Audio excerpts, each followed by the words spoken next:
La caja de lata llevaba 40 años colgada en ese clavo, y nadie en esa casa se atrevió a tocarla, no porque no quisieran, sino porque todos sabían que había cosas ahí dentro que no debían salir nunca. Pero esa tarde, doña Cándida la señaló por primera vez, y no pidió que la abrieran, pidió algo peor. Espera a que yo cierre los ojos para abrirla.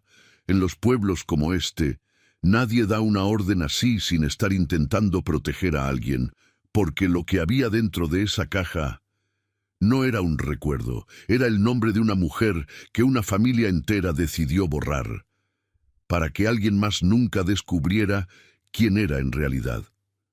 Si usted sabe lo que se siente cargar un secreto que no es suyo, pero que de alguna manera siempre ha pesado sobre sus hombros.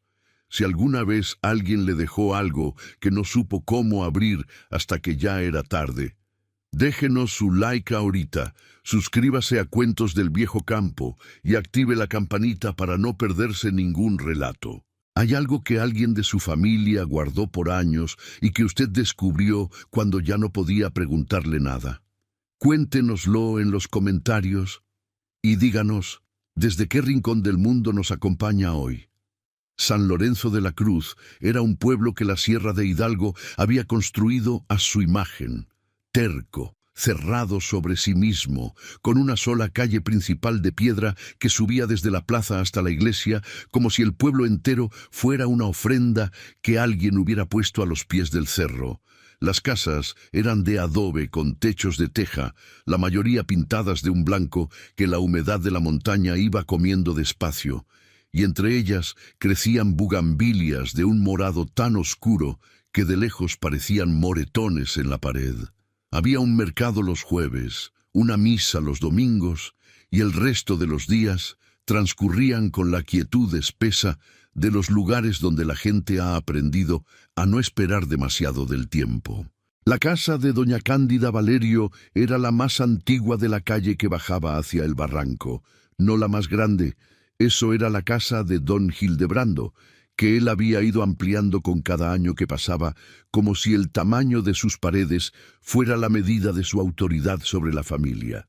Pero la de doña Cándida era la que tenía el sabino más alto del pueblo en el patio trasero, un árbol que nadie recordaba haber visto crecer, porque ya estaba ahí cuando los viejos más viejos del lugar eran niños, y que doña Cándida cuidaba con una devoción que sus propios hijos nunca habían logrado entender del todo.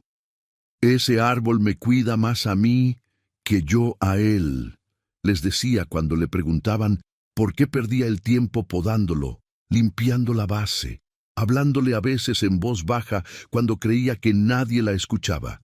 Nadie le preguntó nunca a quién más había pertenecido ese árbol antes que a ella. Rosario había crecido entre esas dos casas, la de su abuela, donde aprendió a hacer tortillas y a conocer el nombre de cada planta del patio, y la de su tío Hildebrando, donde aprendió que en la familia Valerio había cosas que no se preguntaban.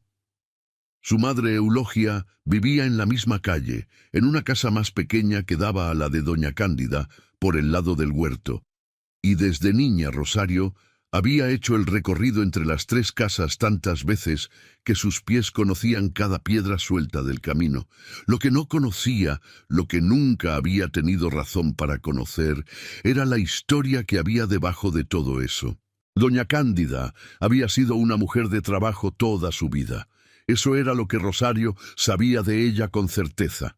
Las manos siempre ocupadas, siempre con algo que limpiar o cargar o sembrar o coser, el cuerpo en movimiento desde antes del amanecer hasta después del ángelus. Había enviudado joven.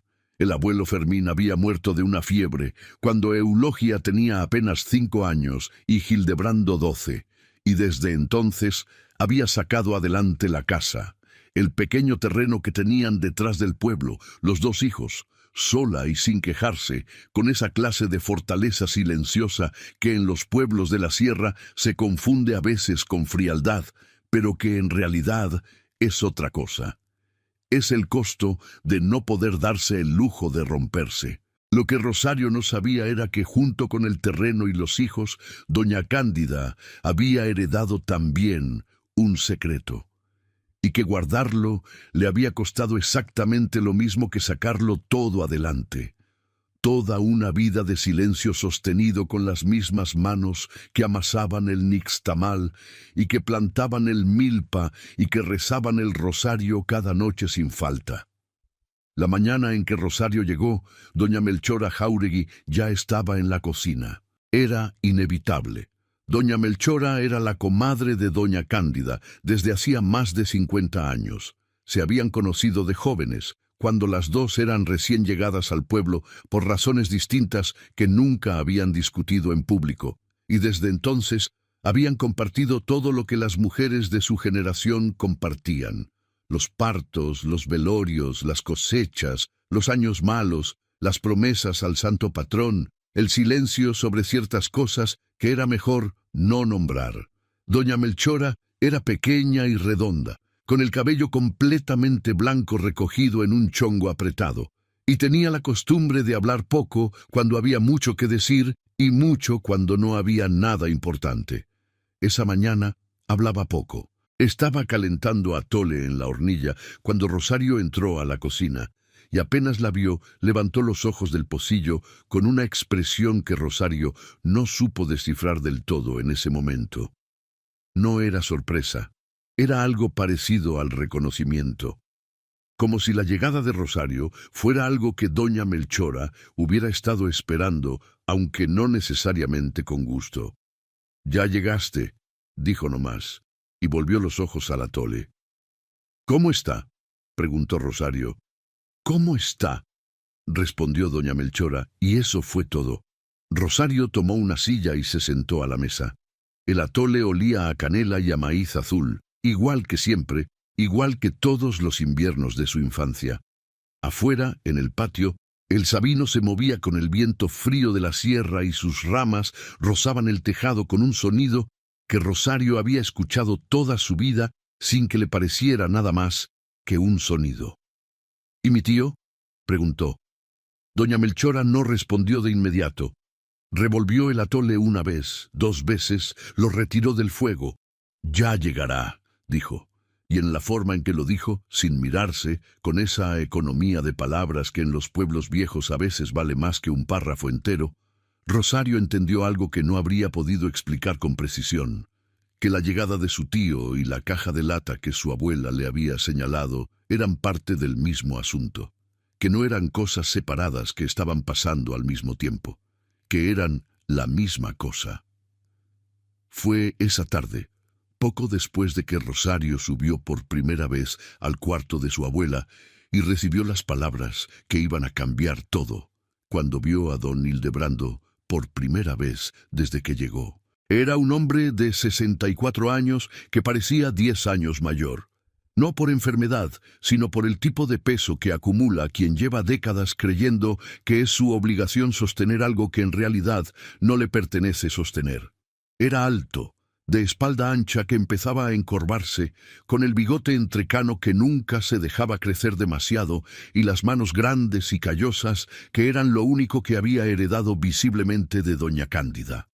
Vestía siempre de la misma manera: pantalón de mezclilla oscuro, camisa de cuadros, sombrero de palma que se quitaba solo para entrar a la iglesia y para hablar con personas que consideraba por encima de él, que eran pocas. Entró a la cocina sin llamar. Nunca llamaba en ninguna casa de la familia. Era una de esas pequeñas formas del poder que los hombres como él ejercen sin darse cuenta de que las ejercen. Y se sirvió café del pocillo que había sobre la hornilla como si fuera su propia cocina. Luego se sentó frente a Rosario y la miró con esa expresión suya de siempre, mitad afecto genuino y mitad evaluación, como si cada vez que la veía estuviera calculando algo que nunca terminaba de decir. «Qué bueno que viniste», dijo. «Tu abuela te necesitaba». «Aquí estoy», respondió Rosario. «¿Cómo está? ¿La viste?» «La vi». Don Hildebrando tomó el café despacio, miró hacia la ventana. El sabino del patio seguía moviéndose con el viento. «¿Te dijo algo?», preguntó con un tono que pretendía ser casual y no lo era. Rosario lo miró un momento antes de responder. Me dijo que descansara del viaje. Dijo, no era mentira, era simplemente no toda la verdad. Y en eso, sin saberlo todavía, Rosario había empezado a aprender algo que su abuela había practicado toda la vida. Don Hildebrando asintió lentamente. Bebió el café. No preguntó más. Pero cuando se levantó para irse, se detuvo un instante en la puerta y dijo, sin voltear, «Si mi mamá tiene alguna cosa guardada que quiera ordenar antes de que Dios se la lleve, sería mejor que la familia estuviera presente, para que no haya malentendidos después». Salió sin esperar respuesta.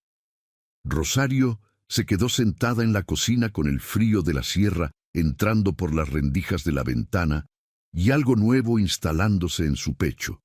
Algo que no era exactamente miedo, pero que se le parecía mucho. Desde el patio, el sabino siguió moviéndose. Las ramas rozaron el tejado otra vez, como siempre, como si el árbol también estuviera diciendo algo que nadie había aprendido a escuchar todavía. En los días siguientes, mientras doña Cándida dormía más horas de las que despertaba, Rosario fue conociendo el ritmo de esa casa de una manera diferente a como la había conocido de niña. De niña, la casa de su abuela había sido puro presente. El olor del copal, las tortillas en el comal, las historias que doña Cándida contaba sobre el pueblo sin nunca hablar demasiado de ella misma. Los tarros de hierba colgados del techo de la cocina con nombres que Rosario aprendió de memoria sin saber para qué servían todos. Ahora, de adulta, con la caja de lata en su mente aunque todavía no en sus manos, empezó a ver la casa de otra manera. Empezó a ver los silencios. La cómoda del cuarto de su abuela tenía un cajón que cerraba con llave y que nunca había visto abierto. El baúl de madera al pie de la cama tenía encima una cobija doblada que nadie nunca movía, como si hubiera un acuerdo tácito de no preguntar qué había debajo. Había una fotografía en la pared del corredor, una sola, en marco de madera oscura, que mostraba a una mujer joven que no era su abuela, aunque tenía algo de su abuela en la forma de pararse, en la forma de sostener las manos a los costados del cuerpo. Nadie le había dicho nunca quién era esa mujer.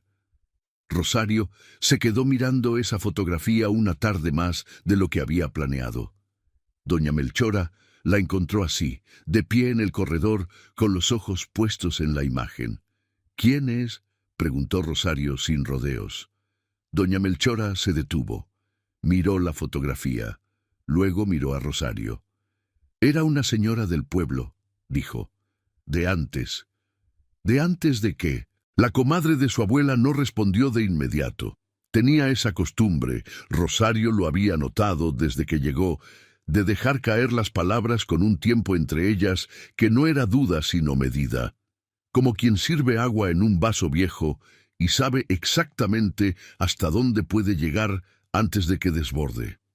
«De antes de muchas cosas», dijo finalmente, y se fue hacia la cocina sin decir más.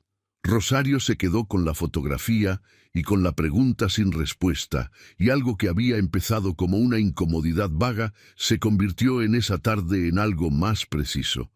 La certeza de que la casa de su abuela estaba llena de cosas que habían sido guardadas con tanta disciplina que ya parecían parte de las paredes. Y que la caja de lata del clavo de la viga no era la excepción, sino el centro de todo eso. La cosa más guardada de las guardadas.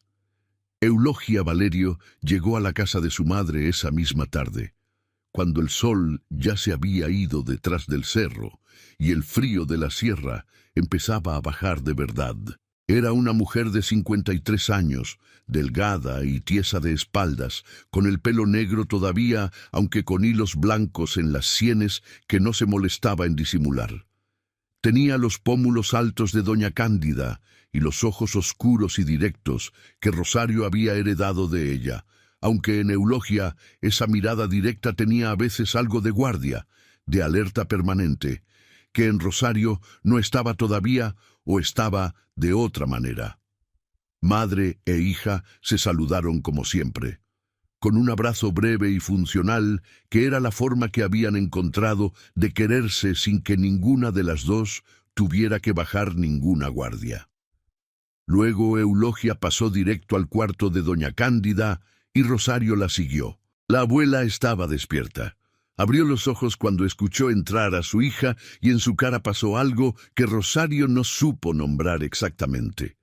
No era alivio, no era alegría simple, era algo más complicado. Era la expresión de alguien que mira a otra persona y carga en esa mirada todo lo que nunca dijo y ya sabe que no va a poder decir. Eulogia se sentó al borde de la cama y tomó la mano de su madre. «¿Cómo te sientes, mamá?» «Aquí estoy», dijo doña Cándida, la misma respuesta de siempre, la misma que le había enseñado a toda la familia a dar cuando la pregunta era demasiado grande para responderse de verdad. Rosario se quedó de pie junto a la puerta. Observó a su madre y a su abuela, las manos entrelazadas, el silencio entre ellas, que no era vacío, sino lleno de cosas no dichas. Y tuvo por primera vez en ese viaje una intuición que le llegó completa, sin construirse despacio, que su madre no sabía lo de la caja, que doña Cándida había guardado algo que ni siquiera su propia hija conocía, y que haberla elegido a ella, a Rosario, por encima de Eulogia, tenía un significado que iba más allá del amor entre abuela y nieta. Esa noche, mientras doña Cándida dormía y Eulogia preparaba la cena en silencio y don Hildebrando mandó razón de que pasaría al día siguiente temprano, Rosario se quedó sentada en el corredor oscuro con el Sabino del patio como única compañía, mirando la noche cerrarse sobre San Lorenzo de la Cruz, con la caja de lata en la viga a unos metros de ella, y las palabras de su abuela todavía resonando en algún lugar del cuerpo, donde las palabras importantes no se guardan en la memoria, sino en otra parte. Espera que yo cierre los ojos para abrirla. No era una instrucción, era una promesa. Era también, Rosario lo entendería después, una forma de protección. La última que doña Cándida podía darle antes de que todo lo que había guardado dejara de ser suyo para convertirse en una carga que alguien más tendría que aprender a cargar. El Sabino se movió en el viento. La caja de lata siguió sobre el clavo. Y don Hildebrando, en su casa al final de la calle, esa noche tampoco durmió. Doña Cándida empeoró al tercer día. No fue dramático, no fue el tipo de empeoramiento que llega con alarma y carreras y voces elevadas. Fue el otro tipo, el silencioso, el que se instala de madrugada mientras todos duermen y que por la mañana ya está ahí, asentado, como si siempre hubiera formado parte del cuarto.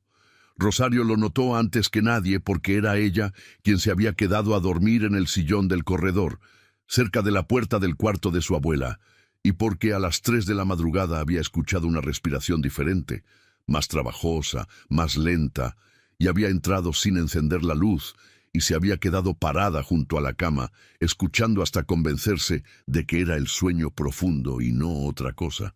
Pero por la mañana la diferencia era visible. Doña Cándida tenía los ojos más cansados, hablaba menos. Cuando Rosario le llevó el atole, casi no lo tocó. Solo sostuvo el pocillo entre las manos como si el calor fuera lo único que necesitara. Doña Melchora llegó temprano como todos los días y se quedó un momento en la puerta del cuarto, mirando a su comadre con una expresión que Rosario ya había aprendido a leer. No era desesperanza, era reconocimiento. Era la cara de alguien que ha visto muchas veces el momento en que el cuerpo empieza a despedirse del mundo y sabe que no hay nada que hacer salvo acompañar. «Hay que avisar al doctor Cisneros», dijo Eulogia desde el corredor. «Ya le mandé razón ayer», respondió doña Melchora. «Viene esta tarde». Eulogia asintió. Luego entró al cuarto, se sentó junto a su madre, y las dos mujeres se quedaron en silencio durante un rato largo que Rosario observó desde la puerta sin saber si debía entrar o quedarse donde estaba. Fue entonces cuando llegó don Hildebrando. Llegó a las 8 de la mañana, puntual como siempre, con su sombrero de palma y su camisa de cuadros y esa manera suya de ocupar el espacio que Rosario nunca había podido describir con exactitud, pero que siempre había sentido, como si cada lugar al que entraba fuera de alguna manera suyo por derecho, o al menos eso creía él, y esa creencia sola fuera suficiente para hacer que los demás se corrieran un poco sin saber por qué. Saludó a todos. Preguntó por su madre. Se asomó al cuarto un momento. Luego fue a la cocina, se sirvió café, y cuando Rosario pasó por ahí, la llamó con un gesto de la mano que era familiar y al mismo tiempo imperioso. «Siéntate un momento, Rosario». Ella se sentó. Don Hildebrando tomó su café despacio, miró la ventana, el Sabino afuera, el cielo blanco de la sierra, las bugambilias moradas que colgaban del borde del tejado. «Tu abuela tiene cosas guardadas», dijo sin rodeos, como si hubiera decidido de camino que ya no valía la pena rodear el asunto. «Documentos, papeles viejos, de la casa, del terreno, cosas que la familia necesita tener en orden cuando ella ya no esté, para que no haya problemas legales después, para que nadie se quede sin lo que le corresponde». Rosario lo miró sin responder. «Tú eres la que más tiempo pasa con ella», continuó don Hildebrando. «Si te dice algo sobre esos papeles, o si te pide que guardes algo por ella, sería importante que me avisaras. Somos familia. Estas cosas se resuelven en familia, no con extraños». «¿Qué extraños?», preguntó Rosario. Don Hildebrando la miró un momento. «Notarios, abogados, gente que no conoce a la familia y que a veces aprovecha cuando los viejos ya no están en sus cabales para hacer cosas que después no tienen remedio». «Mi abuela está en sus cabales», dijo Rosario. «Claro que sí», respondió don Hildebrando, con una sonrisa que no llegó a los ojos. «Por eso mismo es importante que todo quede en orden mientras todavía puede decidir, ¿verdad?». Rosario no respondió. Asintió apenas, lo suficiente para que la conversación terminara, y se levantó con el pretexto de ir a ver a su abuela. Pero mientras caminaba por el corredor, sintió la mirada de su tío en la espalda y entendió, con la claridad seca de las cosas que uno entiende sin querer, que don Hildebrando ya sabía que la caja existía. No era una suposición, era certeza. Lo que no sabía, todavía, era si Rosario la tenía o no. Y eso le daba a ella, por ahora, la única ventaja que tenía. El doctor Cisneros llegó esa tarde. Era un hombre joven para los estándares del pueblo, 40 y tantos años, venido de Pachuca, que atendía San Lorenzo de la Cruz y otros 3 pueblos de la sierra en una camioneta blanca que conocía cada curva del camino mejor que muchos de sus habitantes. Habló con Eulogia primero, luego entró al cuarto de doña Cándida, estuvo adentro 20 minutos y cuando salió tenía esa expresión profesional y compasiva que los médicos aprenden a usar cuando no hay nada que hacer excepto decir la verdad con cuidado. «El corazón está fatigado», le dijo a Eulogia en voz baja, en el corredor. «No hay una crisis inmediata, pero el cuerpo está cediendo. Puede ser cuestión de días, puede ser de semanas. Hay que tenerla cómoda, hidratada, sin estrés, y si empeora durante la noche, me llaman». Eulogia escuchó con esa rigidez de espalda suya que Rosario conocía bien, y que no era frialdad, sino la forma en que su madre sostenía las cosas que la rompían por dentro. Asintió. Agradeció. Esperó a que el doctor se fuera para sentarse en el banco del corredor y quedarse quieta mirando el patio durante un tiempo que Rosario no midió. Don Hildebrando, que había escuchado desde la cocina, salió al corredor y puso una mano en el hombro de su hermana. «Ya escuchaste», dijo. «No hay tiempo que perder para poner las cosas en orden. Mañana mismo le digo al licenciado Fuentes que venga para que mi mamá pueda firmar lo que tenga que firmar mientras todavía puede». «Mamá ya hizo su testamento hace años», dijo Eulogia sin voltear. «Los testamentos se actualizan», respondió don Hildebrando. «Las circunstancias cambian. Hay que asegurarse de que todo esté como debe estar». Eulogia no respondió, y en ese silencio de su madre, Rosario leyó algo que le tomó un momento procesar. Eulogia no confiaba completamente en su hermano. No era algo que dijera, no era algo que hubiera dicho nunca, pero estaba ahí, en la forma en que su cuerpo se ponía levemente más rígido cuando don Hildebrando hablaba de la herencia, en la forma en que sus manos se juntaban en el regazo como si estuvieran sujetándose una a la otra. Rosario subió al cuarto de su abuela. Doña Cándida estaba despierta, la miró entrar y con un esfuerzo mínimo, solo la mano derecha levantándose un par de centímetros de la cobija, le indicó que cerrara la puerta. Rosario cerró la puerta, se acercó a la cama, se sentó en el banco de madera que siempre había estado ahí, al lado, desde que Rosario tenía memoria. Doña Cándida la miró durante un momento sin hablar. Luego dijo, con esa voz suya que era ahora casi completamente aire: «¿Ya habló contigo, Hildebrando?» «Ya». «¿Qué te dijo?» «Que si usted me dejaba algo guardado, se lo avisara». Doña Cándida cerró los ojos un momento. Cuando los abrió, tenía en la cara algo que Rosario no le había visto antes. No exactamente alivio, sino algo parecido a la confirmación de algo que ya sabía, pero que necesitaba escuchar para terminar de decidirse. «La caja sigue en el clavo», dijo. «Sí, no la bajes todavía. Todavía no». «¿Cuándo?» Doña Cándida no respondió de inmediato. Miró el techo, las vigas de madera oscura, el clavo oxidado, la caja de lata que desde la cama debía verse como una sombra pequeña, colgada en la oscuridad del techo. «Cuando yo te diga», dijo finalmente, «y cuando te la dé, no la abras aquí. No en este pueblo. Llévala a donde puedas leerla sola y con tiempo. ¿Me entiendes?» «La entiendo». «Hildebrando no puede verla, ni tocarla, ni saber qué hay adentro antes de que tú lo sepas». «¿Por qué?»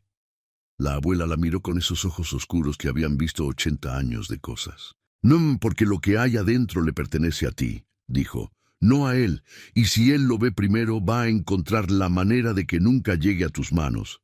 Esa noche Rosario no durmió.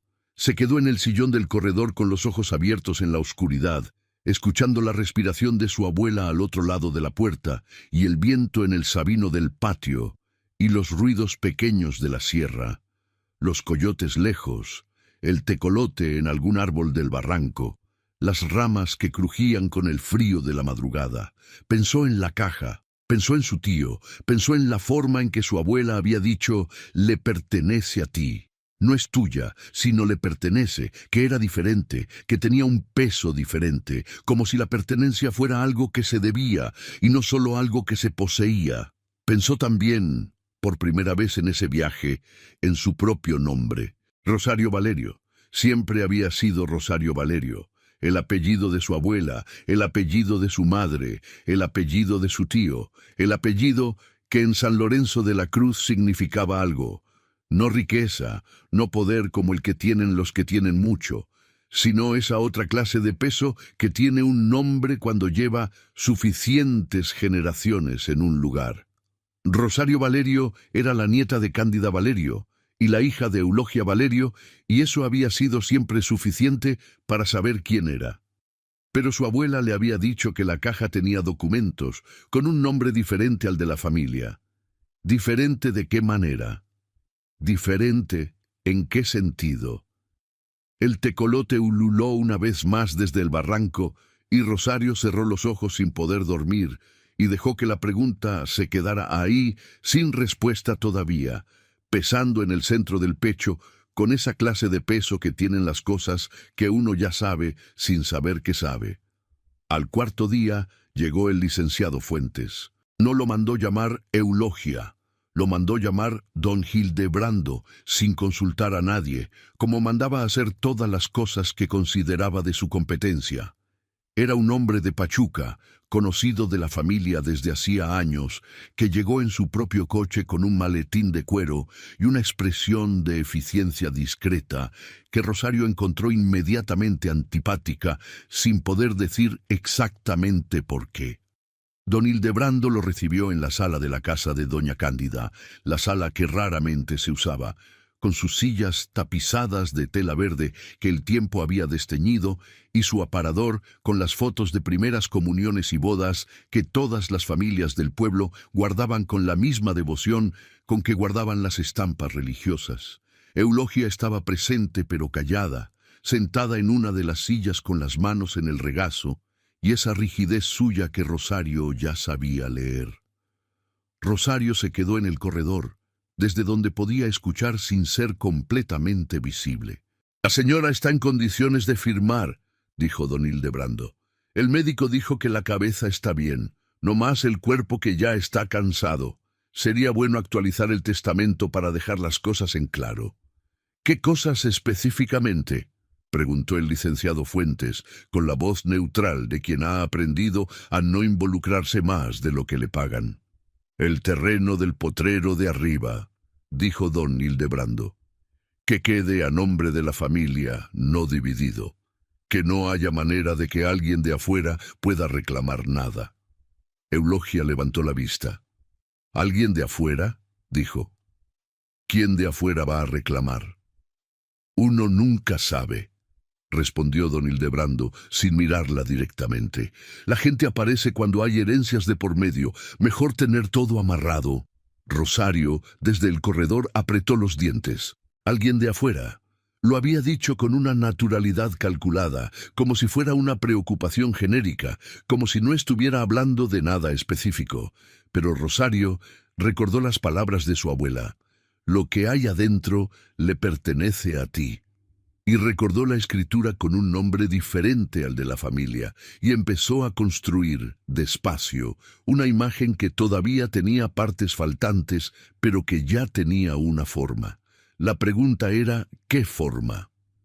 Esa tarde, mientras don Hildebrando hablaba con el licenciado Fuentes y Eulogia se había ido a descansar un momento a su casa, Rosario entró al cuarto de su abuela y cerró la puerta despacio. Doña Cándida estaba despierta. Tenía los ojos puestos en el techo, en la caja de lata sobre el clavo, con esa expresión que Rosario había aprendido a reconocer en estos días. No era contemplación, sino conversación. Como si la caja y ella llevaran 40 años hablándose en silencio y todavía no hubieran terminado. «Vino el licenciado Fuentes», dijo Rosario sentándose en el banco. «Lo sé», respondió doña Cándida. «Escuché el coche. Mi tío quiere actualizar el testamento. Habló de dejar el terreno del potrero a nombre de la familia. Dijo que no quería que nadie de afuera pudiera reclamar nada». Doña Cándida no dijo nada por un momento. Luego, con una lentitud que era deliberada, giró la cabeza hacia Rosario. «¿Nadie de afuera?», repitió, y en su voz había algo que podría haber sido ironía si hubiera tenido más fuerzas. «¿Así lo dijo?». «Ah, sí». La abuela cerró los ojos. Los volvió a abrir.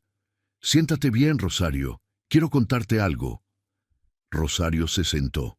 Se recargó en el respaldo de la silla y cruzó las manos en el regazo, igual que su madre, sin darse cuenta. «Cuando yo tenía 32 años», comenzó doña Cándida, con esa voz suya que era casi solo aliento, pero que en el silencio del cuarto llenaba todo el espacio.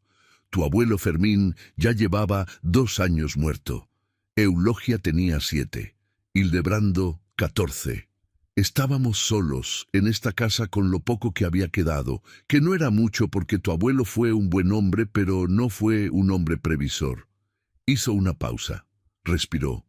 En ese tiempo vino a vivir al pueblo una mujer. Se llamaba Remedios Castellanos. Venía de Tulancingo, viuda también, con una hija pequeña.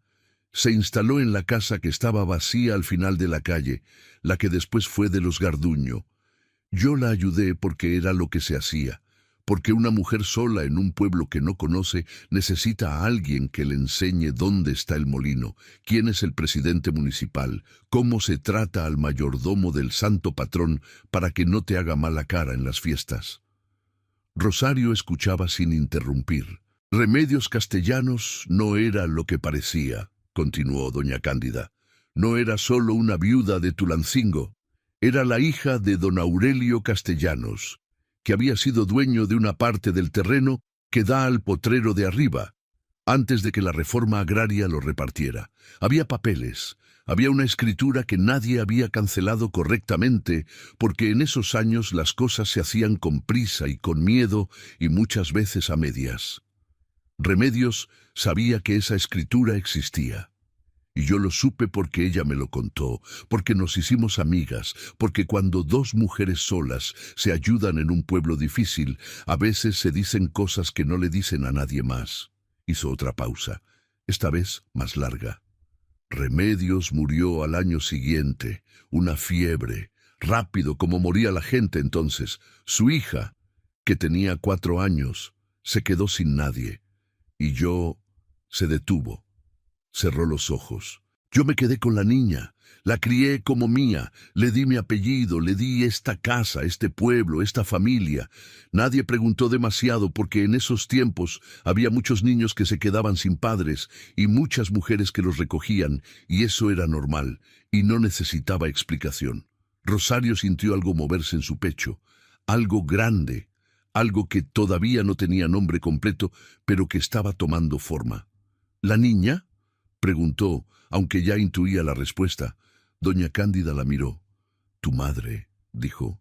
«Eulogia no es mi hija de sangre, es la hija de Remedios Castellanos, y en esa caja de lata está la escritura original del terreno, con el nombre de Aurelio Castellanos, que en buena ley le pertenece a ella, y por ella a ti». El silencio que siguió fue tan completo que Rosario escuchó el viento en el sabino como si fuera la primera vez. No lloró.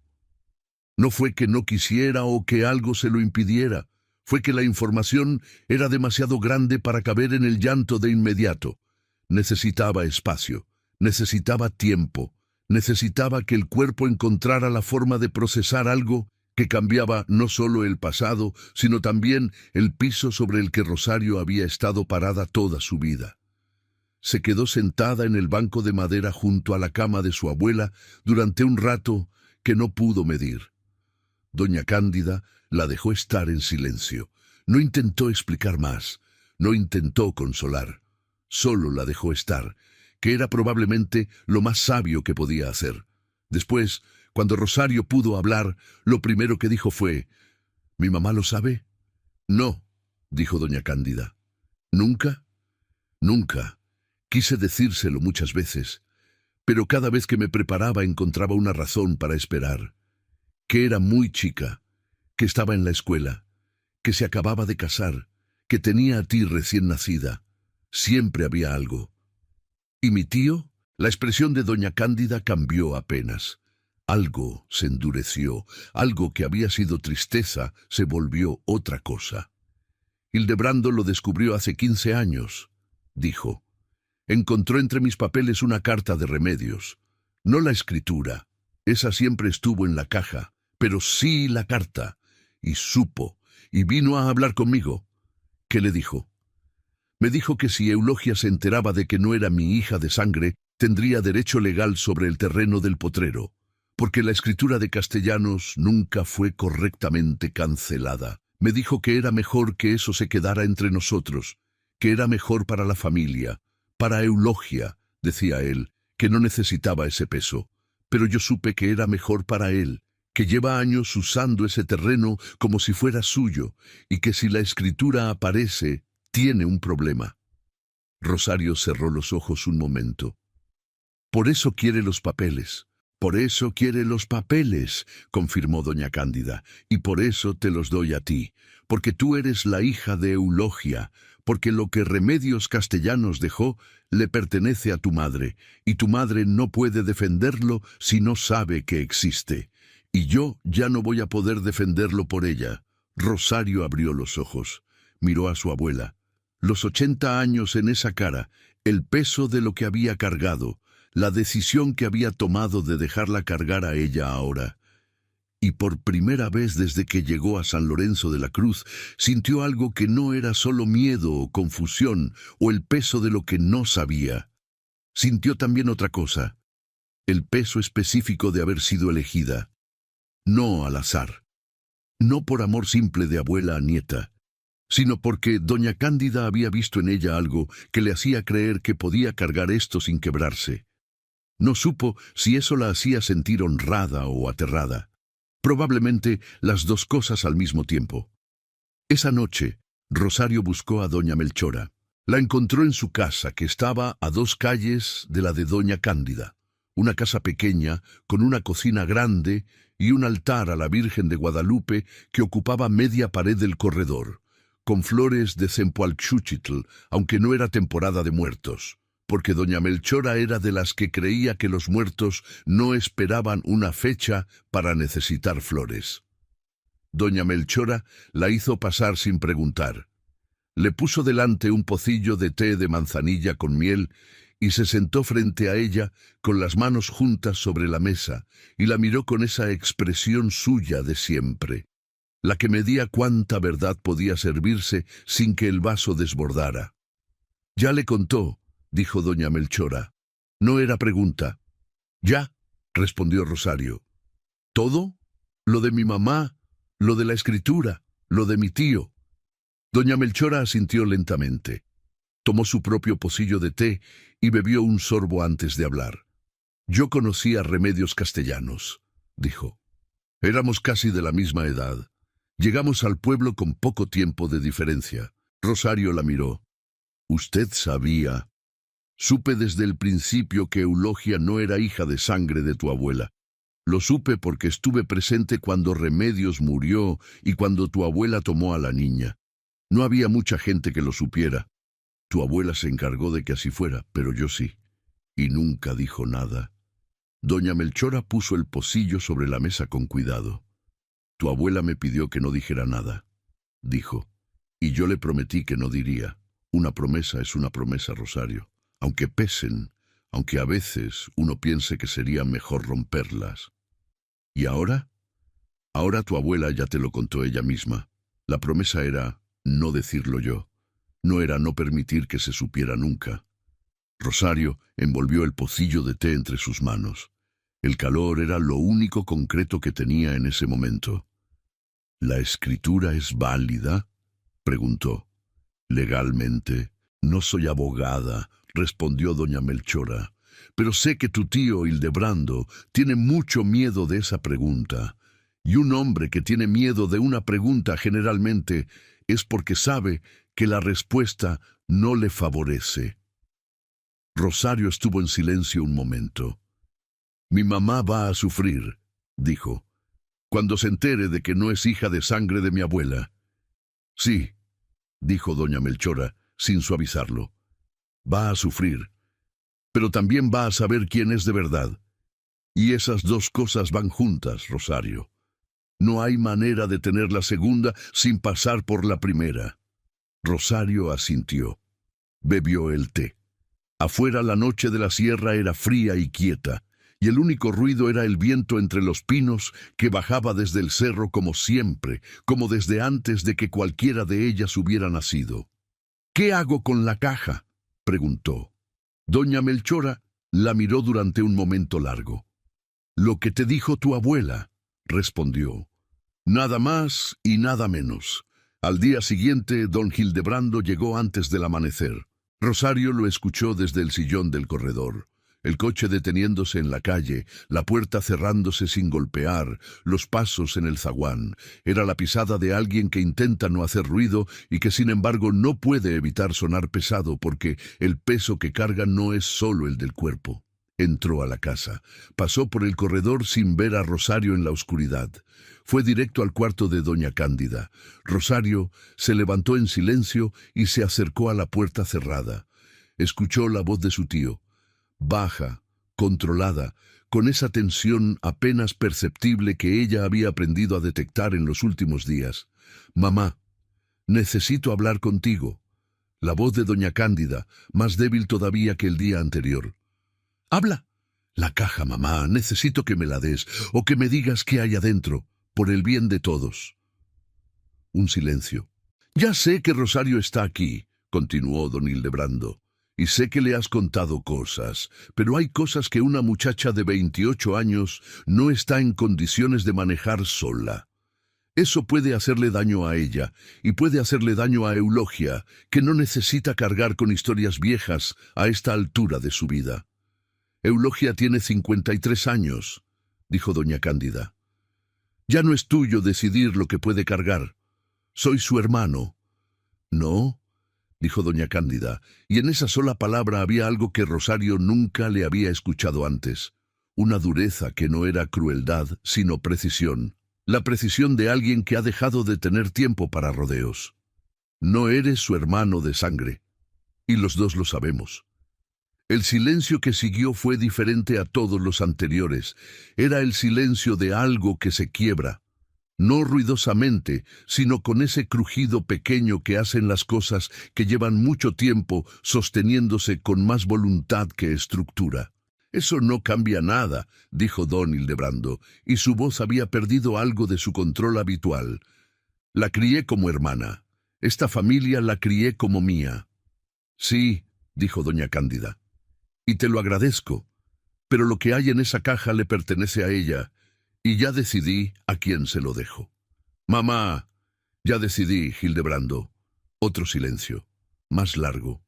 Rosario, pegada a la puerta en el corredor oscuro, escuchó los pasos de su tío moverse hacia la ventana. Escuchó su respiración, más rápida, menos controlada. «Si esa escritura sale de esta casa», dijo don Hildebrando finalmente, con una voz que ya no pretendía ser la de alguien que razona, sino la de alguien que advierte, «va a haber problemas, legales, de familia, de todo, cosas que nadie quiere. Eulogia va a sufrir, Rosario va a sufrir. ¿Eso es lo que quieres dejarles?» «Lo que les dejo», respondió doña Cándida, con una quietud que era más poderosa que cualquier grito, «es la verdad. Que ella decida qué hacer con eso, que tú decidas qué hacer con eso, pero que lo sepan». Pausa. «Ahora vete, Hildebrando, estoy cansada». Los pasos de su tío cruzaron el cuarto. La puerta se abrió.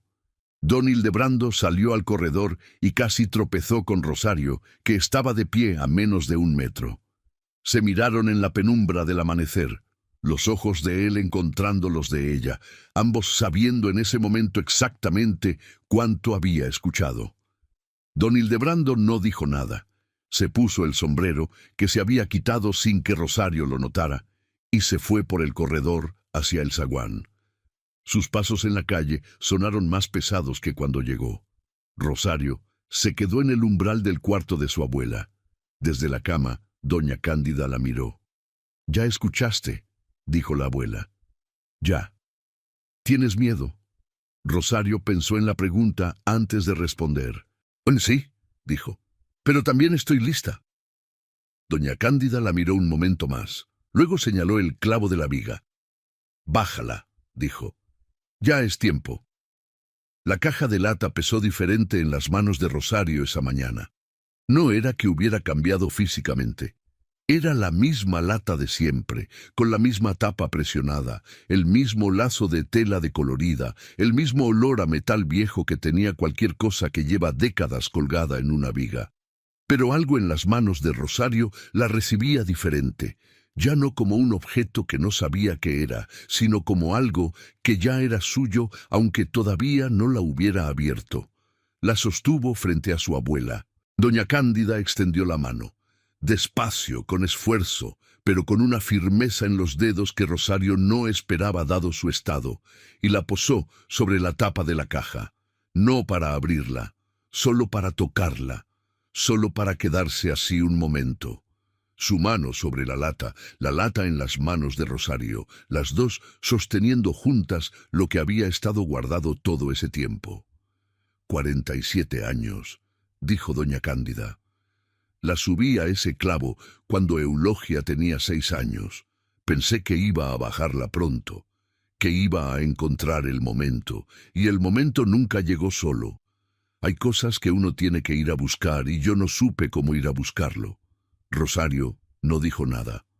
«No te estoy pidiendo que la perdones», continuó la abuela. «Ni a mí ni a nadie. Te estoy pidiendo que la leas entera, que no juzgues antes de terminar, que pienses en lo que le vas a decir a tu madre cuando se la tengas que contar. Y se la tienes que contar, Rosario. Eso no es negociable». «Lo sé», dijo Rosario. «Y una cosa más». «Dígame». Doña Cándida retiró la mano de la caja. La dejó descansar sobre la cobija, abierta hacia arriba, como cuando Rosario había llegado al pueblo y la había encontrado así por primera vez. «Remedios Castellanos era una buena mujer», dijo. «Amó a tu madre en los 4 años que tuvo con ella. No la abandono. La muerte se la llevó. Y yo hice lo que pude con lo que quedó, que no fue perfecto. que no estuvo bien en muchas cosas, pero fue lo que pude. Cerró los ojos. Ahora ya puedes irte, dijo. Llévala lejos de aquí antes de que amanezca del todo, y no le digas a Hildebrando hasta que estés segura. Rosario se levantó. Puso la caja bajo el brazo. Miró a su abuela. Los ojos cerrados, las manos abiertas, el pecho subiendo y bajando con esa respiración trabajosa que el médico había descrito con tanta precisión y tanta impotencia. Abuela, dijo. Doña Cándida abrió los ojos. La voy a cuidar, dijo Rosario. Se lo juro. La abuela la miró, y en su cara pasó algo que Rosario iba a recordar el resto de su vida. No alivio, no felicidad simple, sino algo mucho más difícil de nombrar. La expresión de alguien que ha cargado algo durante tanto tiempo que cuando por fin lo suelta no siente ligereza, sino el peso de todos esos años de haberlo cargado, que no desaparece, sino que cambia de forma. Lo sé, dijo doña Cándida, y cerró los ojos otra vez. Rosario salió de San Lorenzo de la Cruz antes de que el pueblo despertara. No tomó el camión de las 7, tomó el que pasaba a las 5:30, el que recogía jornaleros en los pueblos de la sierra para llevarlos a los mercados de Pachuca, el que iba lleno de hombres callados, con costales y termos de café, y el aliento blanco del frío de la madrugada. Se subió con la caja de lata envuelta en su rebozo, apretada contra el pecho, y se sentó en el último asiento junto a la ventana y miró el pueblo alejarse en la oscuridad. Las casas de adobe, las bugambilias que en la penumbra parecían sombras moradas, el campanario de la iglesia contra el cielo todavía sin luz, y al fondo, antes de que la curva del camino se lo llevara, el sabino del patio de su abuela, más alto que todo lo demás, moviéndose apenas con el viento de la sierra, como si le estuviera diciendo algo que ella no supo leer a tiempo. Nadie la detuvo. Don Hildebrando no estaba en la calle cuando salió. Eulogia dormía. Doña Melchora, que la había visto pasar desde su ventana oscura, no dijo nada, solo asintió una vez, apenas visible en la penumbra, y volvió a cerrar la cortina. El camión bajó por la sierra con el motor rugiendo en las curvas, y Rosario sostuvo la caja durante todo el trayecto sin soltarla, sin mirarla, con los ojos en el paisaje que iba apareciendo conforme amanecía. Los barrancos profundos llenos de niebla, los pinos oscuros, los pueblos pequeños que el camión atravesaba sin detenerse, y después la sierra abriéndose hacia el valle y la luz del amanecer llegando por el oriente con esa claridad específica de las mañanas de altiplano que no tiene suavidad, sino una especie de franqueza, como si la luz dijera, aquí estoy, míralo todo. Llegó a Pachuca a las 7 de la mañana. No fue a su departamento, fue a la fonda de Doña Amparo, en la calle de atrás del Mercado Juárez, donde siempre había un café de olla y mesas de madera con la privacidad suficiente para estar sola sin que nadie lo notara. Pidió café y pan dulce que no tocó y se sentó en la mesa del fondo junto a la pared con la caja frente a ella. La miró durante un momento, el lazo de tela decolorada, la tapa de presión, el metal oxidado en las esquinas, 47 años en un clavo de una viga en San Lorenzo de la Cruz. Le tomó un momento encontrar el valor, no porque tuviera miedo de lo que iba a encontrar. Ya sabía lo esencial, su abuela se lo había dicho. Lo que le costaba era el acto mismo de abrir, porque abrir era hacer real lo que todavía podía, si cerraba los ojos y no tocaba nada, seguir siendo solo una historia que su abuela le había contado. Abrir era cruzar de un lado al otro. Abrir era no poder volver. Deshizo el lazo. La tela se separó en sus manos con la fragilidad de las cosas que han estado atadas demasiado tiempo. La tapa cedió con un sonido seco, un pequeño suspiro de metal contra metal, y Rosario la puso a un lado sobre la mesa. Adentro, el contenido estaba ordenado con el cuidado de alguien que había pensado durante mucho tiempo cómo dejarlo. No era el desorden de un cajón que se va llenando con los años. Era una disposición deliberada, cada cosa en su lugar, como si doña Cándida hubiera ensayado en su mente cientos de veces el momento en que alguien más abriría esa caja y hubiera querido que ese alguien encontrara claridad, no confusión. Primero había un sobre de papel craft, cerrado pero sin sello, con una palabra escrita en la parte de afuera con letra de mano firme que Rosario reconoció de inmediato, la letra de su abuela, más joven, más segura que la de ahora, pero inconfundiblemente la misma. La palabra era Rosario. Lo puso a un lado. Después, debajo del sobre había 3 fotografías, en blanco y negro, pequeñas, del tipo que se hacían en estudio con fondo de tela oscura. La primera mostraba a una mujer joven, 30 años tal vez menos, con el cabello recogido y una expresión seria que no era tristeza sino concentración, como si estuviera pensando en algo importante en el momento exacto en que el fotógrafo le pedía que se quedara quieta. Tenía los pómulos altos, tenía los ojos oscuros y directos, tenía la cara de Eulogia. Rosario puso la fotografía sobre la mesa y la miró durante mucho tiempo. Remedios Castellanos, la madre biológica de su madre.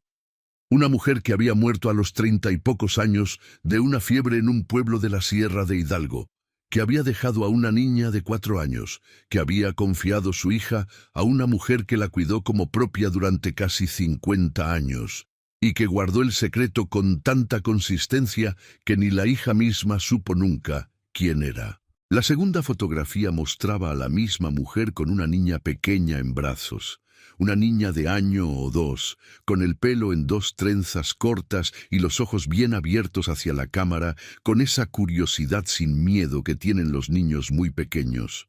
La niña era Eulogia. No había duda. La tercera fotografía era diferente. Era más vieja, los bordes más desgastados, el papel más amarillo. Mostraba a un hombre mayor, 60 años, tal vez más, parado frente a lo que parecía ser la entrada de una casa de hacienda, con sombrero de charro y una expresión que en esa época se llamaba porte, y que era simplemente la cara que ponían los hombres que tenían algo que defender. En la parte de atrás, con tinta ya casi desvanecida, alguien había escrito Aurelio Castellanos, Rancho El Nogal, 1931. El abuelo de su madre, el dueño original del terreno. Rosario puso las 3 fotografías en fila sobre la mesa de la fonda y las miró juntas. 3 generaciones de una historia que había corrido paralela a la suya sin que ella lo supiera. 3 caras que tenían algo de su madre y, si se miraba con cuidado, algo de ella misma. Debajo de las fotografías estaba la escritura. Era un documento oficial, del tipo que se usaba en los años 40, papel grueso con membrete del notario, texto escrito a máquina con la tipografía densa y apretada de las máquinas de esa época, con sellos y firmas en tinta negra que el tiempo había vuelto café. Rosario leyó despacio, palabra por palabra, aunque el lenguaje legal era difícil, y algunas partes no las entendió del todo. Lo que entendió fue suficiente. El documento describía un terreno de 12 hectáreas en la Sierra de Hidalgo, colindante con lo que el texto llamaba el potrero de arriba del ejido de San Lorenzo de la Cruz, y lo registraba a nombre de Aurelio Castellanos Meléndez y sus descendientes legítimos. La escritura tenía fecha de 1943 y había sido firmada ante notario en Tulancingo. En la parte inferior, alguien, con letra diferente a la del texto principal, una letra apresurada, de alguien que escribía rápido o con nervios, había añadido una nota a mano. Este documento nunca fue cancelado ni cedido. Es válido. R.C. 1951. R.C. Remedios Castellanos. 8 años antes de morir, había certificado a mano que la escritura seguía en pie. Rosario dobló el documento con cuidado y lo volvió a poner en la caja. Tomó el sobre con su nombre. Lo abrió. Adentro había 3 hojas de papel cuadriculado, el tipo que se vende en cualquier papelería de pueblo, escritas por ambos lados con la letra de su abuela, más temblorosa que la del sobre pero legible, con la precisión de alguien que ha pensado mucho en lo que quiere decir y lo ha organizado antes de escribirlo. La carta era larga. Rosario la leyó una vez entera sin detenerse, luego la leyó otra vez, más despacio. Doña Cándida contaba todo. Cómo había conocido a Remedios, cómo se habían hecho amigas, cómo Remedios le había contado lo de la escritura y le había pedido que si algo le pasaba, guardara el documento para su hija. Cómo la fiebre había llegado en febrero de 1957 y se había llevado a Remedios en menos de una semana. Cómo ella había tomado a la niña sin pensarlo 2 veces porque era lo correcto y porque no había nadie más. Cómo había registrado a Eulogia con su apellido para protegerla, para que no quedara como huérfana sin familia en los registros del pueblo, para que nadie pudiera reclamarla o internarla en algún orfanato de la ciudad. Cómo Hildebrando, a sus 12 años, había preguntado de dónde venía la niña y ella le había dicho que era de una prima muerta y que no se hablaba más del asunto. Y cómo Hildebrando, a sus 49 años, había encontrado la carta de Remedios entre los papeles viejos de la cómoda y había ido a verla con esa cara de quien ya sabe y solo quiere confirmar, y le había dicho que era mejor que las cosas siguieran como estaban, que mover eso a esas alturas no hacía bien a nadie, que él se encargaba del terreno, que lo había trabajado siempre, que eso era suyo de hecho aunque no de papel, y cómo ella había aceptado callarse. Otra vez, un año más, y luego otro, y luego otro. Me callé porque me dio miedo. Escribía doña Cándida en la última hoja, con una letra que se había vuelto más irregular conforme avanzaba, como si la mano le pesara. No por mí, por Eulogia. Pensé que saber iba a hacerle daño. Pensé que ya tenía suficiente con su vida. Pero me equivoqué, Rosario. No fui yo quien debía decidir lo que tu madre puede cargar. Eso era de ella, y yo se lo quité sin preguntarle. Eso es lo que más me pesa de todo, no el secreto, haberlo decidido yo por ella. Por eso te lo dejo a ti, porque eres su hija y la conoces mejor que yo al final, porque puedes decírselo de una manera que yo ya no puedo, porque eres joven y tienes fuerza y tiempo para ayudarla a procesar lo que yo le guardé por tanto tiempo. No te pido que me defiendas, te pido que la cuides, y que cuides también lo que le pertenece. La escritura es válida. Habla con un abogado antes de que Hildebrando mueva nada. Hay tiempo si te apuras. Tu abuela que te quiere, Cándida. Rosario dobló las hojas, las guardó en el sobre, puso el sobre en la caja, cerró la tapa. Afuera de la fonda, Pachuca ya estaba completamente despierta. Los vendedores del mercado, los camiones en la calle, el ruido normal de una ciudad normal, en una mañana de día de semana, todo exactamente igual que siempre, todo completamente diferente. El café en el pocillo se había enfriado. Rosario lo bebió igual de un sorbo y pidió la cuenta. Tenía cosas que hacer. Lo primero que hizo fue llamar a un abogado. No el licenciado Fuentes, que era hombre de su tío. Llamó a una mujer que había conocido en Pachuca a través del trabajo, la licenciada Reyes, que llevaba casos de propiedad y que tenía fama de no amedrentarse fácilmente. Le explicó lo esencial por teléfono. Una escritura de los años 40 nunca cancelada, un terreno en litigio potencial, un familiar que llevaba años usando la propiedad como propia. La licenciada Reyes le pidió que fuera a su oficina esa misma tarde con los documentos. Lo segundo que hizo fue más difícil. Llamó a su madre. Eulogia contestó al segundo timbre, con esa voz suya de siempre, directa, sin adornos. ¿Dónde estás?, preguntó Eulogia antes de que Rosario pudiera decir nada. Doña Melchora me dijo que te fuiste de madrugada. Tu tío está muy enojado. Estoy en Pachuca, mamá. ¿Por qué te fuiste así? Porque necesitaba hablar contigo en privado, sin que el tío Hildebrando estuviera presente. Silencio al otro lado de la línea. ¿Qué pasó?, preguntó Eulogia, y en su voz había algo que se había vuelto diferente. Algo que reconocía que esto no era una discusión de familia ordinaria. Necesito que vengas a Pachuca, mamá. Hoy. Hay algo que tienes que saber, y no puedo decírtelo por teléfono y tampoco en el pueblo. Otro silencio, más largo. ¿Tiene que ver con tu abuela? Tiene que ver con todo, respondió Rosario. Con la abuela, con el terreno, con quién eres. La última frase la dijo con cuidado, no para suavizarla. Eso hubiera sido imposible, sino para darle el espacio que merecía, para que su madre la escuchara completa antes de reaccionar. Eulogia no respondió de inmediato. Rosario escuchó al otro lado de la línea el sonido de la sierra, el viento, algún pájaro, el silencio específico de un pueblo pequeño que no tiene el ruido constante de la ciudad. «Dame 2 horas», dijo Eulogia finalmente. «Aquí voy a estar». Eulogia llegó a las 2 de la tarde. Rosario la esperaba en el mismo lugar donde siempre se encontraban en Pachuca cuando Eulogia bajaba del pueblo, la Plaza Independencia, en una banca bajo los laureles de la India, con la fuente ruidosa y los puestos de globos y los niños corriendo por el empedrado.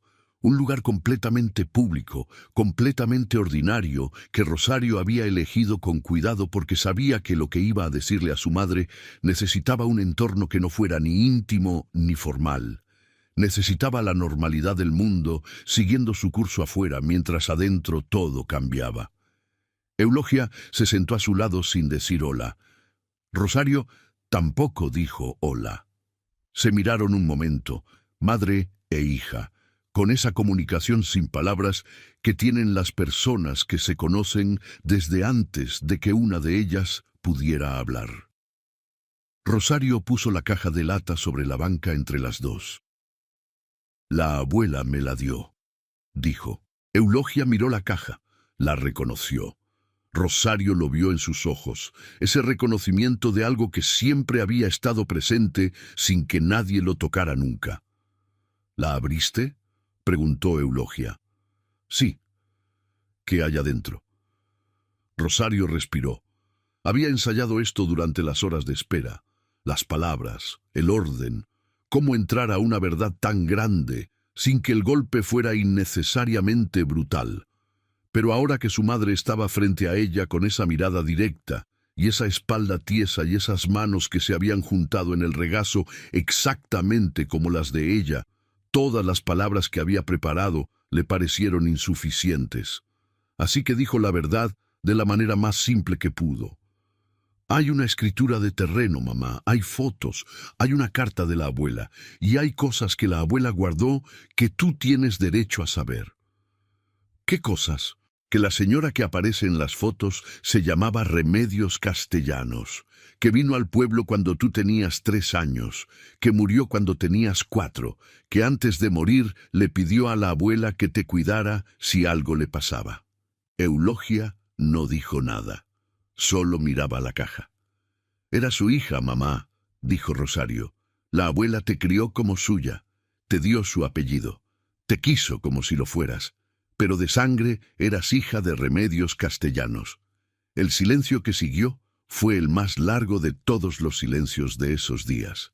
Eulogia no lloró de inmediato. Fue como con Rosario en la fonda. La información era demasiado grande para el llanto inmediato. Necesitaba espacio para caber.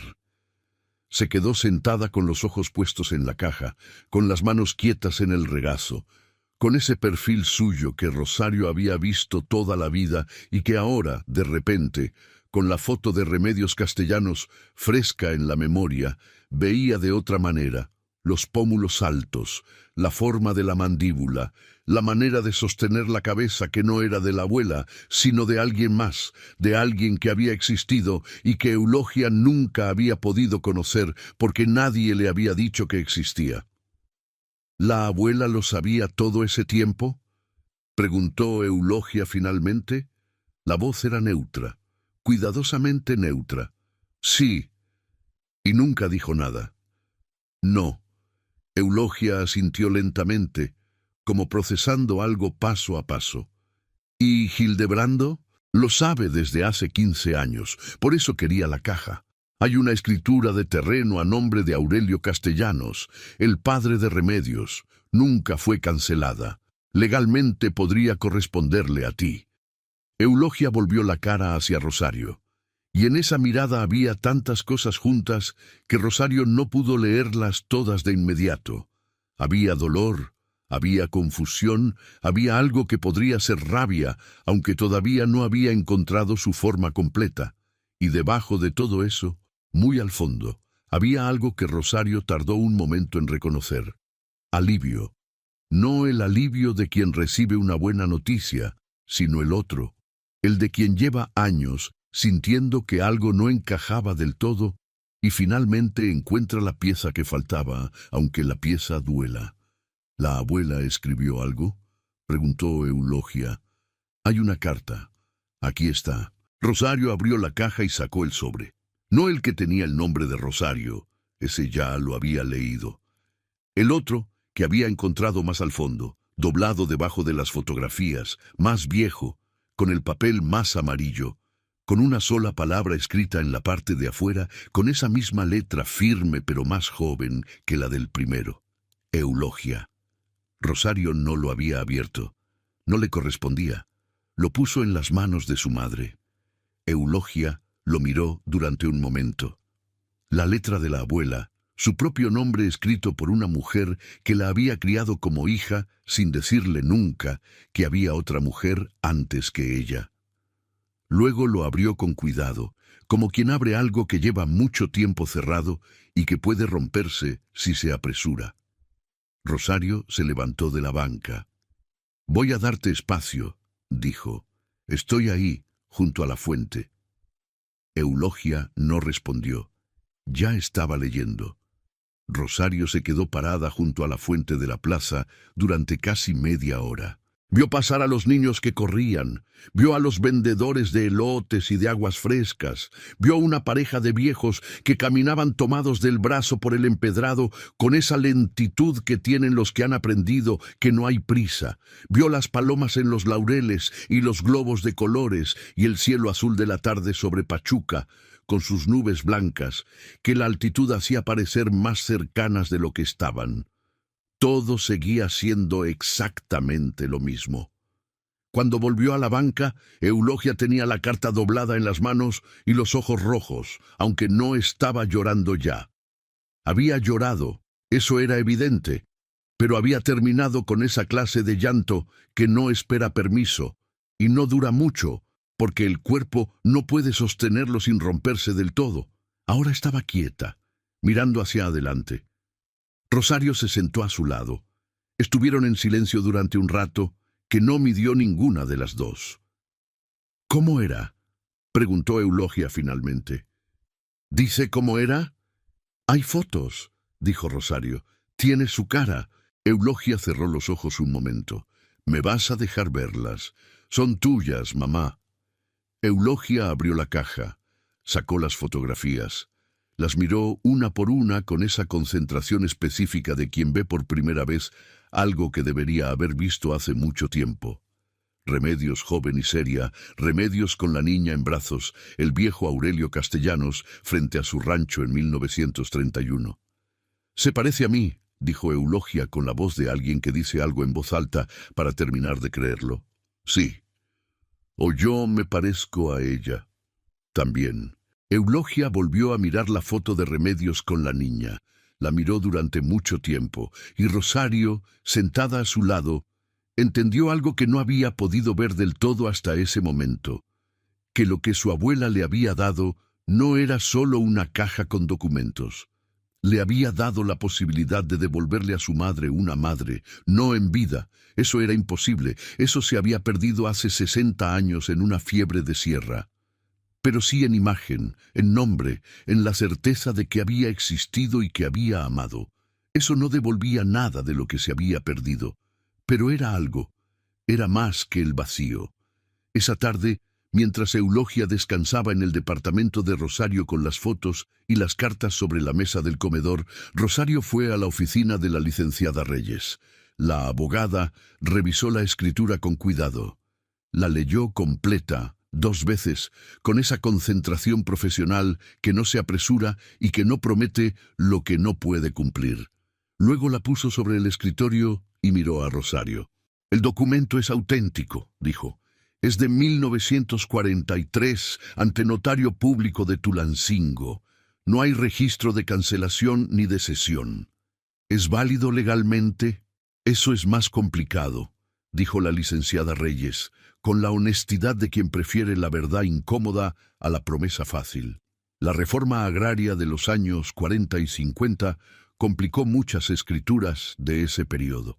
Hay que revisar si el terreno fue incorporado al ejido, si hay sobreposición de registros, si su tío tiene algún título que haya formalizado su posesión. No es un proceso rápido, pero lo que sí le puedo decir es que mientras ese proceso se realiza, nadie puede vender, transferir ni modificar ese terreno. Y si su tío intenta mover algo antes de que esto se resuelva, tenemos argumentos para detenerlo. ¿Cuánto tiempo? Meses, tal vez un año. Rosario asintió.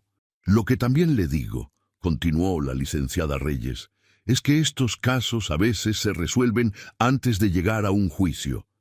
Si su tío entiende que el documento es real y que hay voluntad de llevarlo hasta las últimas consecuencias, es posible que prefiera llegar a un acuerdo. Eso depende de qué tan dispuesto esté él a pelear y de qué tan dispuesta esté usted. Estoy dispuesta, dijo Rosario. La licenciada la miró un momento. Bien, dijo. Entonces empezamos. Don Hildebrando llamó esa misma noche. Rosario dejó que el teléfono sonara 2 veces antes de contestar.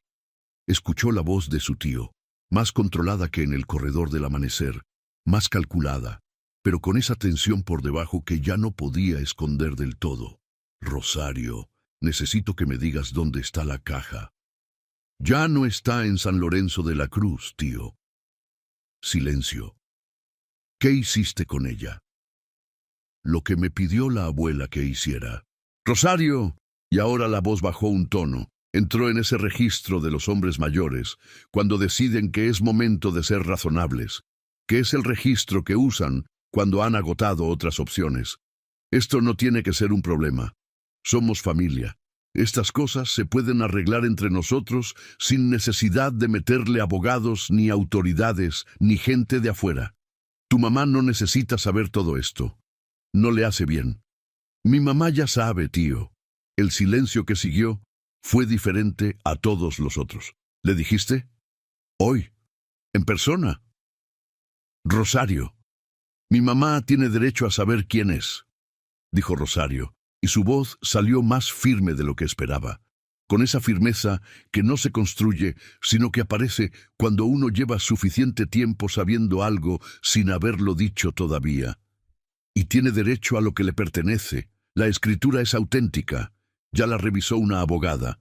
Si quiere arreglar esto en familia, llame a mi mamá directamente, no a mí. Rosario, escúchame. Buenas noches, tío. Cortó la llamada. Se quedó de pie en la cocina de su departamento, con el teléfono en la mano y el corazón golpeándole fuerte en el pecho. No de miedo, sino de algo diferente. Algo más parecido a lo que siente el cuerpo cuando termina de hacer algo que llevaba mucho tiempo sin hacer.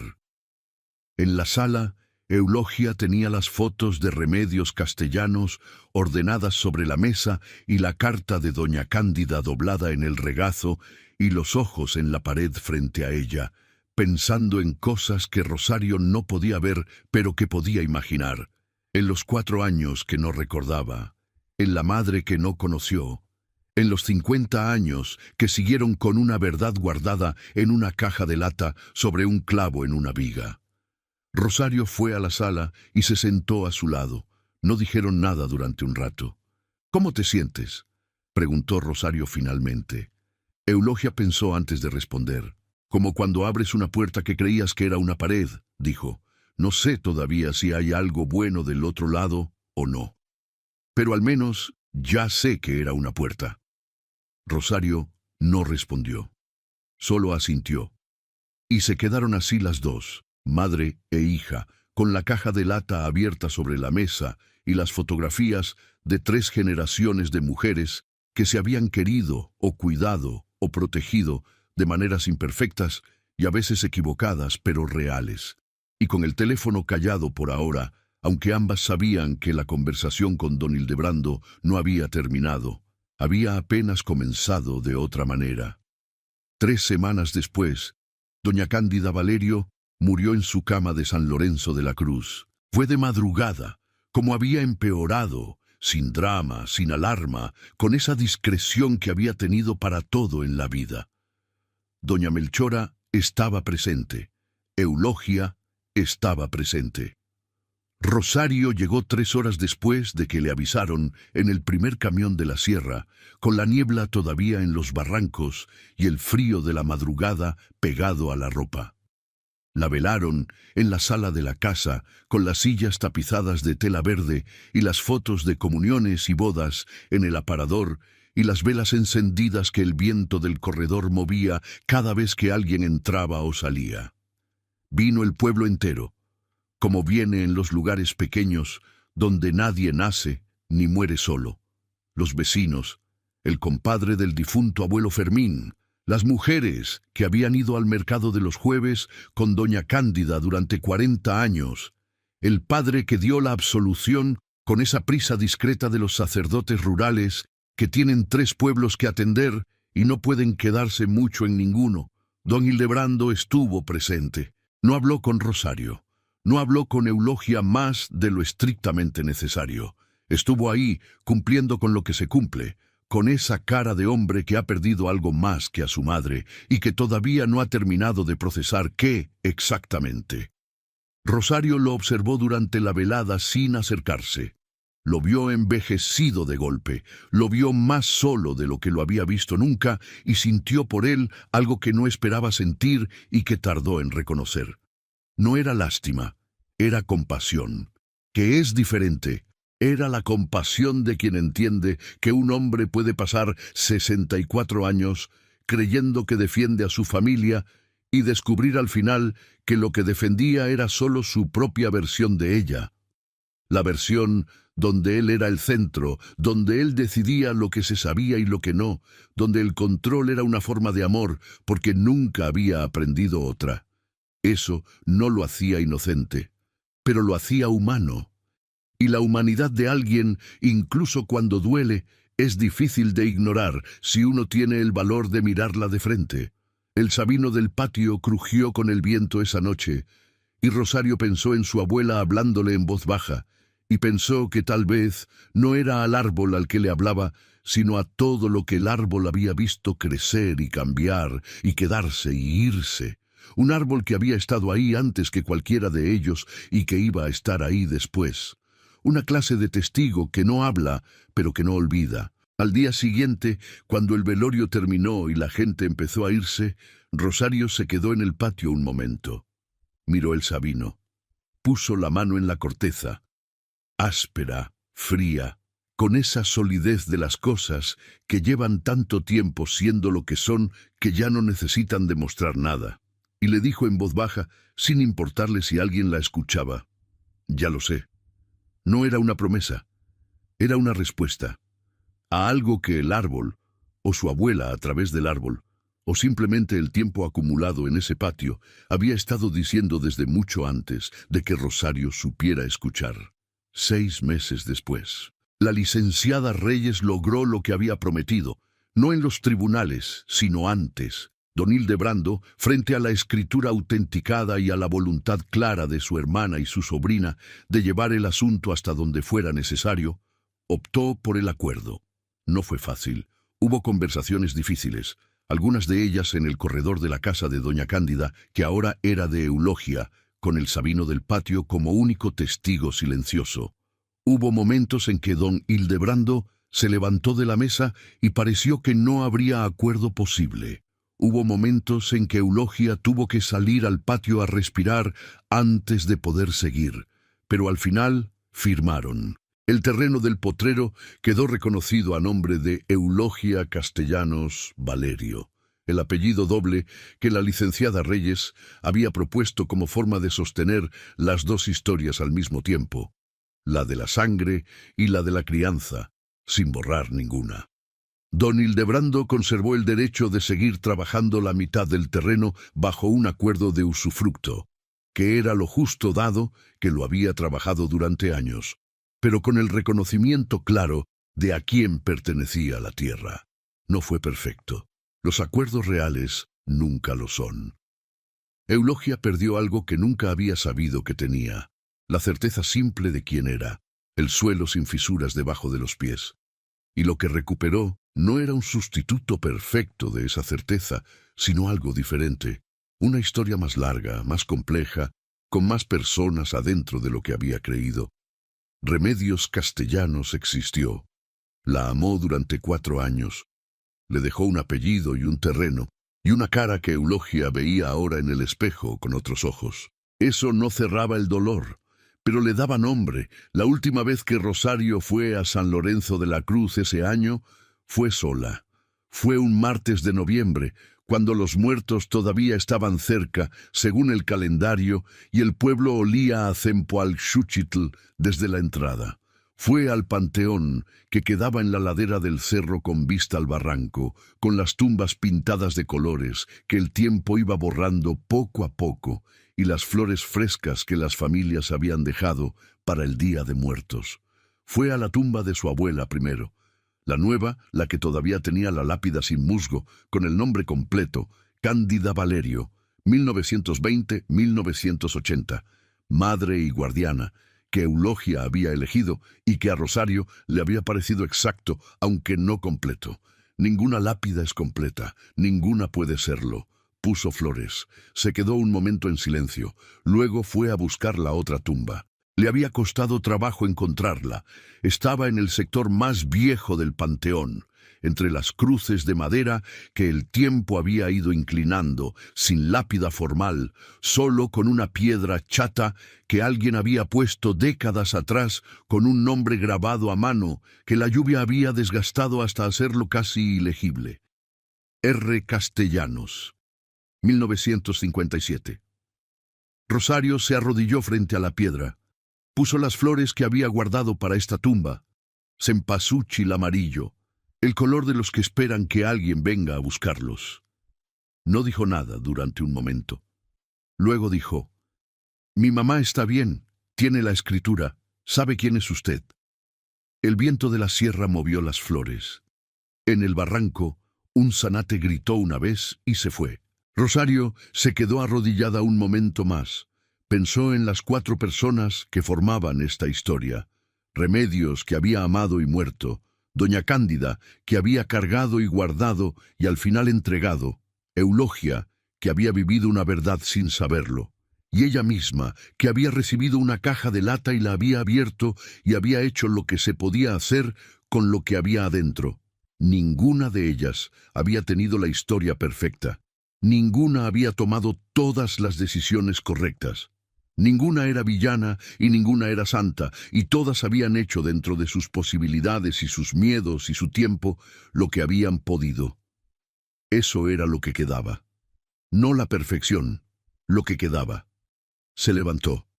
Sacudió la tierra de las rodillas. Miró el barranco profundo lleno de niebla de noviembre y los pinos oscuros en la ladera del cerro y el cielo blanco de la sierra sobre todo eso.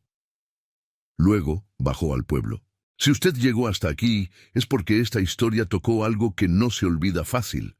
Suscríbase a Cuentos del Viejo Campo, active la campanita y acompáñenos en cada relato que contamos. Aquí, las historias que más duelen son también las que más liberan. ¿Hay algo que haya encontrado? Una carta, una foto, un documento que le haya cambiado lo que creía saber sobre su familia? Cuéntenos en los comentarios y díganos, ¿desde qué lugar del mundo nos escucha hoy?